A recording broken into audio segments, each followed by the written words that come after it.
دین کی معلومات کے لیے چینل کو سبسکرائب کریں۔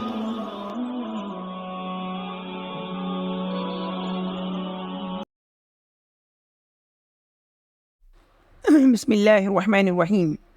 باب ما جاء ان نبینا صلی اللہ علیہ وسلم اول من ينشق عنه القبر يوم القيامة وهو اول شافع واول مشفع وهو الذي ارسل الى كافة الناس وهو امام المرسلین وخاتم النبیین وصاحب شفاعتهم۔ یہ باب ہے اس بات کے بیان میں کہ ہمارے نبی صلی اللہ علیہ وسلم کی قبر سب سے پہلے کھلے گی قیامت کے دن، اور آپ ہی سب سے پہلے سفارش کرنے والے ہوں گے، اور آپ ہی کی سفارش سب سے پہلے قبول کی جائے گی، اور آپ ہی وہ نبی ہیں جنہیں رسول بنا کر بھیجا گیا ہے تمام لوگوں کی طرف، اور آپ ہی تمام رسولوں کے امام ہیں، خاتم النبیین ہیں، اور ان کی شفاعت کرنے والے ہیں۔ حدیث نمبر 62 کا اردو ترجمہ۔ عن ابی ہریرہ رضی اللہ عنہ قال قال رسول اللہ صلی اللہ علیہ وسلم انا سید ولد آدم یوم القیامة واول من ينشق عنه القبر واول شافع واول مشفع رواہ مسلم۔ حضرت ابو ہریرہ سے روایت ہے، وہ کہتے ہیں کہ اللہ کے رسول صلی اللہ علیہ وسلم نے ارشاد فرمایا، میں قیامت کے دن اولاد آدم کا سردار ہوں گا، اور سب سے پہلے میری قبر کھلے گی، یعنی سب سے پہلے قبر سے میں اٹھوں گا، اور میں ہی سب سے پہلے سفارش کرنے والا ہوں گا، اور میری سفارش سب سے پہلے قبول کی جائے گی۔ اس حدیث کو امام مسلم نے روایت کیا ہے۔ حدیث نمبر 63 کا اردو ترجمہ۔ عن ابی بن کعب رضی اللہ عنہ عن النبی صلی اللہ علیہ وسلم قال اذا كان يوم القيامة كنت امام النبيين وخطيبهم وصاحب شفاعتهم غير فقر، رواه الترمذی۔ حضرت ابی بن کعب سے روایت ہے کہ نبی کریم صلی اللہ علیہ وسلم نے ارشاد فرمایا، جب قیامت کا دن ہوگا تو میں نبیوں کا امام ہوں گا، ان کا خطیب ہوں گا، اور ان کی شفاعت کرنے والا ہوں گا، اور مجھے اس پر کوئی فخر نہیں ہے۔ حدیث نمبر 64 کا اردو ترجمہ۔ عن جابر رضی اللہ عنہ ان النبی صلی اللہ علیہ وسلم قال انا قائد المؤمنین ولا فخر وانا خاتم النبیین ولا فخر وانا اول شافع ومشفع ولا فخر، رواہ الدارمی۔ حضرت جابر رضی اللہ عنہ سے روایت ہے کہ نبی کریم صلی اللہ علیہ وسلم نے ارشاد فرمایا، میں مومنوں کا قائد ہوں اور میں اس پر فخر نہیں کرتا، اور میں خاتم النبیین ہوں اور میں اس پر فخر نہیں کرتا، اور میں سب سے پہلے سفارش کرنے والا ہوں گا قیامت کے دن، اور میری سفارش سب سے پہلے قبول کی جائے گی، اور میں اس پر فخر نہیں کرتا۔ اس کو دارمی نے روایت کیا ہے۔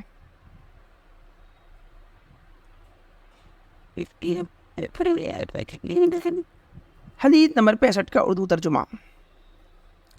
عن ابی ہریرہ رضی اللہ عنہ ان رسول اللہ صلی اللہ علیہ وسلم قال فضلت علی الانبیاء بست اعطیت جوامع الکلم ونصرت بالرعب واحلت لی الغنائم وجعلت لی الارض مسجدا وطهورا وارسلت الى الخلق کافة وختم بی النبیون، رواہ مسلم۔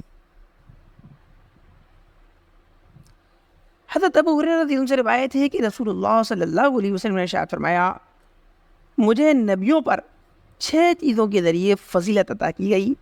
نمبر 1، مجھے جوامع الکلم عطا کیے گئے۔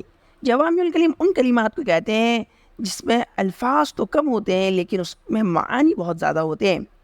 دوسری چیز جس کے ذریعے مجھے نبیوں پر فضیلت عطا کی گئی وہ یہ ہے کہ میری رعب کے ذریعے مدد کی گئی، اور تیسری چیز میرے لیے غنیمت کا مال حلال کر دیا گیا جو کہ پہلے لوگوں کے لیے حلال نہیں تھا۔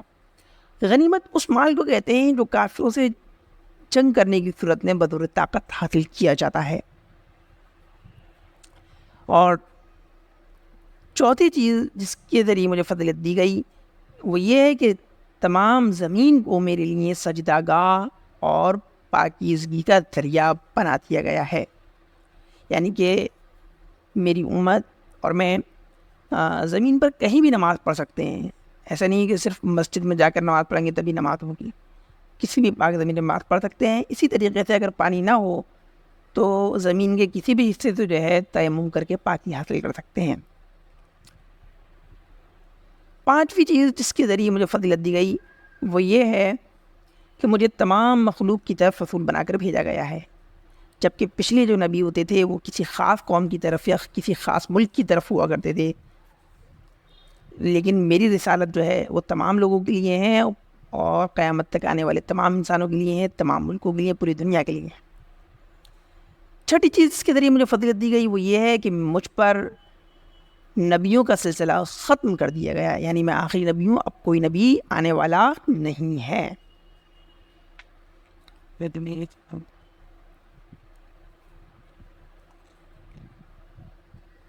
حدیث نمبر 66 کا اردو ترجمہ.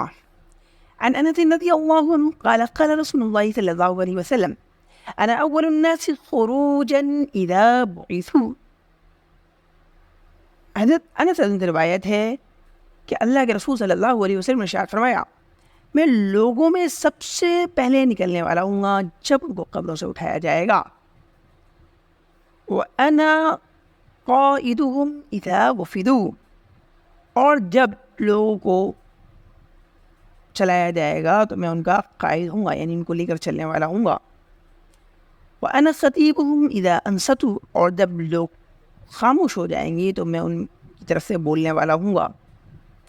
وَأَنَا مُسْتَشْفِعُهُمْ إِذَا خُبِسُوا، اور جب لوگوں کو روک دیا جائے گا تو میں ان کے لیے سفارش کی درخواست کرنے والا ہوں گا. وَأَنَا مُبَشِّرُهُمْ إِذَا أَيِّسُوا، اور جب وہ مایوس ہو جائیں گے تو میں ان کو خوشخبری دینے والا ہوں گا. الکرامۃ والمفاتیح یومئذ بیدی، کرامت اور کنجیاں اس دن میرے ہاتھ میں ہوں گی. ولواء الحمد یومئذ بیدی، اور حمد کا جھنڈا اس دن میرے ہاتھ میں ہوگا. وانا اکرم ولد آدم علی ربی یطوف علی الف خادم کانہم بید مکنون او لؤلؤ منثور، حدیث غریب. اور اس دن میں اولاد آدم میں سب سے زیادہ مکرم، معظم، مشرف، باعزت ہوا اپنے رب کے نزدیک. میرے ارد گرد 1000 خادم چکر لگا رہے ہوں گے اور ان کا حلیہ ایسا ہوگا جیسا کہ چھپے ہوئے انڈے ہوں یا بکھرے ہوئے موتی ہوں، یعنی وہ ایسے لگ رہے ہوں گے 1000 خادم جیسے کہ چھپے ہوئے انڈے یا بکھرے ہوئے موتی. یہ حدیث غریب ہے. رواه الترمذی والدارمی، اس کو امام ترمذی اور امام دارمی نے روایت کیا ہے.